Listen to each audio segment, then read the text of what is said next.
Hey, what's up, everybody? Welcome back to Headbanger's Closet. Appreciate all you guys tuning in, as usual. This week's episode, I thought would be kind of a fun idea to rank my top sophomore albums in heavy metal. This was a lot harder than I anticipated it being when I got down to to start going through the criteria, going through the albums I wanted to talk about. A lot of the albums I wanted to talk about really weren't sophomore efforts. Just give you guys a couple examples of that would be Killswitch Engage, End of Heartache. A lot of people think that's their second record. First one being Alive or Just Breathing, but it's actually not. They've got a debut that came before Alive or Just Breathing. Lamb of God. They started out as Burn the Priest. Then they changed the name of Lamb of God, and they put out New American Gospel. Then As the Palaces Burn, which a lot of people think is their second record, which it technically is by Lamb of God.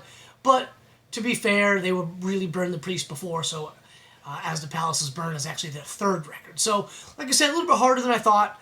I picked 5 in my collection. One of them is actually not in my collection. I lost it. I can't find the damn thing. But I got also 2 honorable mentions. So let's get right into it. But first, before I actually get into it, let's go through the criteria. And that's what's important about this, and that's what kind of made it really hard. The criteria is, number 1, the debut album can't be so massively successful that the band instantly became heavy metal rock and roll superstars with the debut album, like Van Halen and like Guns N' Roses did. So I don't want to include them. The criteria would be really, really solid debut record, but then that direct follow-up to the debut record, the second album, the sophomore album, you can just hear it's better. Better production, better songwriting. The guys are better musicians. It sounds better.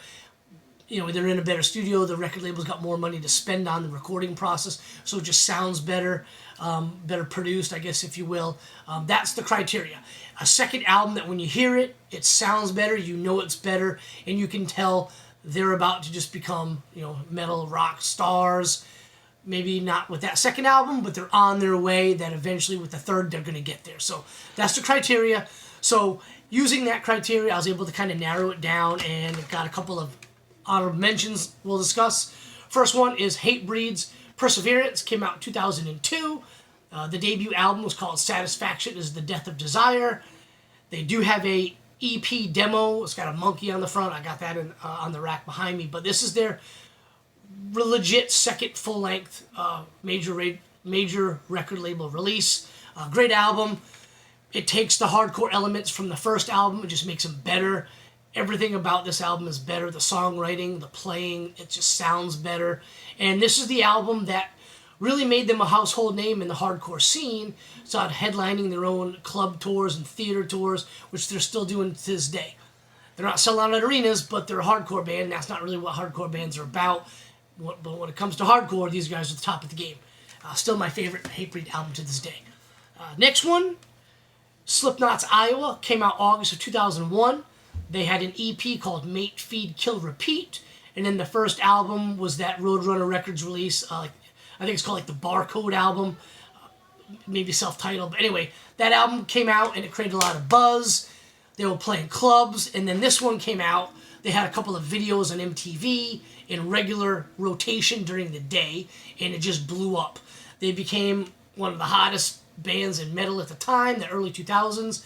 And shortly after this came out, they were playing arenas. So really fits the criteria of what we're trying to discuss. Great debut album, but then a huge game changer when the second album was put out, which was Slipknot's Iowa. So now let's get into, we'll talk about my top 5. Those are the honorable mentions. We'll talk about my top 5 in no particular order, and then I'll rank them 1 through 5. So the first one we want to talk about is Metallica's Ride the Lightning. Came out in 1984. Their debut album was called Kill 'Em All. It came out in 83. It was a thrash masterpiece. This thing is still a great thrash record, but with Cliff Burton in the band and Kirk Hammett in the band, they had a little bit more experienced songwriting, a little bit more, especially with Cliff, a little bit different tastes. So, got a lot of thrash songs on it. But there's also a couple of songs that really aren't thrash, it's more traditional heavy metal. And there's the first ballad in Fade to Black on this album. So, right off the bat, when you put it on, you can tell it sounds better sonically. The songwriting and the structure and arrangements of the songs from Lars and James are better.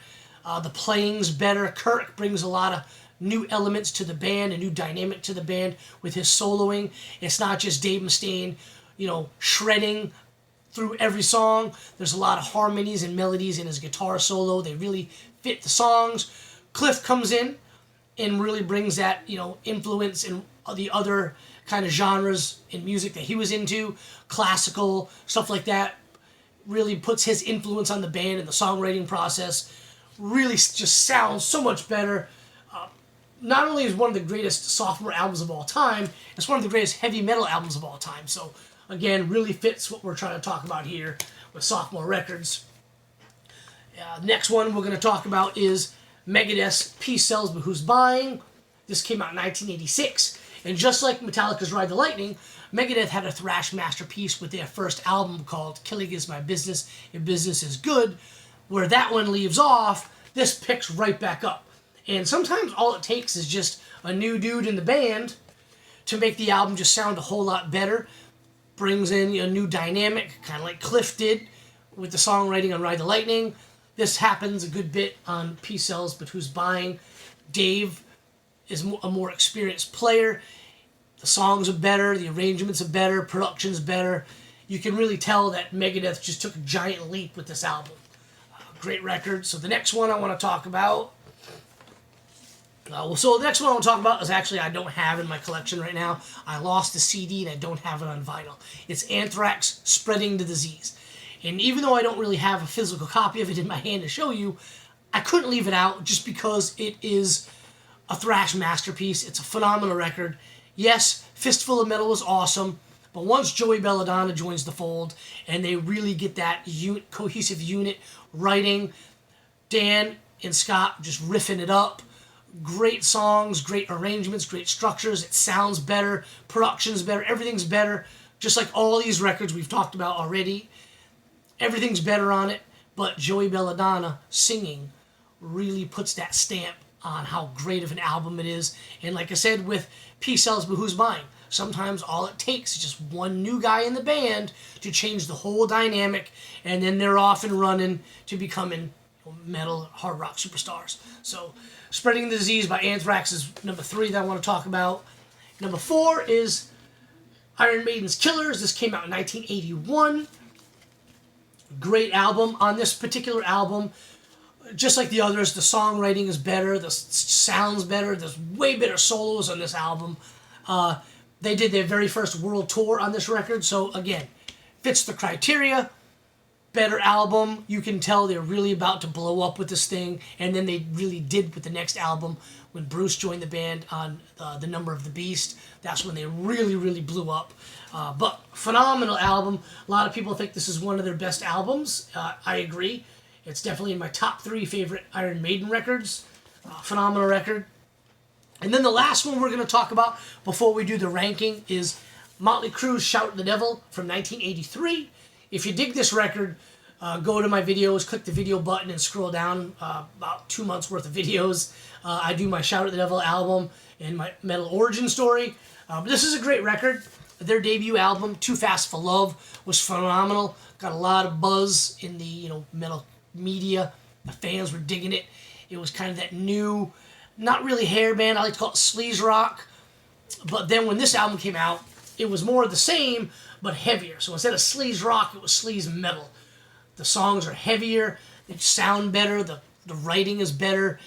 If you can believe it, Vince Neil's voice is better on this album. He just delivers the vocals a lot better, I believe, than on the first record. He's a little more experienced, knows a little bit more what to do in the studio when recording. And again, they had more money to spend in the studio, so it sounds better. And then when this album came out, they were, instead of playing clubs on the LA circuit, on the Sunset Strip, they started playing their own headlining gigs in arenas. They played the US Festival. They went out on a arena tour with Ozzy. And off of that, they started playing their own arenas on this album. So they really blew up. So let's rank them. Bring these albums over here again, and we'll rank them top 1 through 5. Again, I don't have the physical copy of Anthrax Spreading the Disease. But first album, number 1, Metallica's Ride the Lightning. For all the reasons we discussed, it's phenomenal.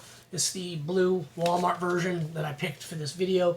Like I said, for all the reasons we discussed why this is such a great record, just a huge leap from Kill 'Em All. And when you heard this album, you could tell this was a band that still had that aggression and that attitude of the first record, but they were just so much better at what they were doing. And you can really hear that on this album. So that's number 1 on the list.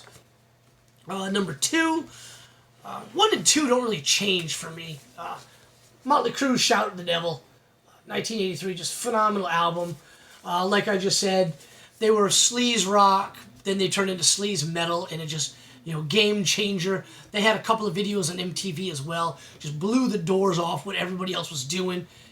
They kind of became a hair band, in my opinion, maybe a little bit later, but when this came out, they were straight up like glam metal still, but a little bit more of the metal element, in my opinion.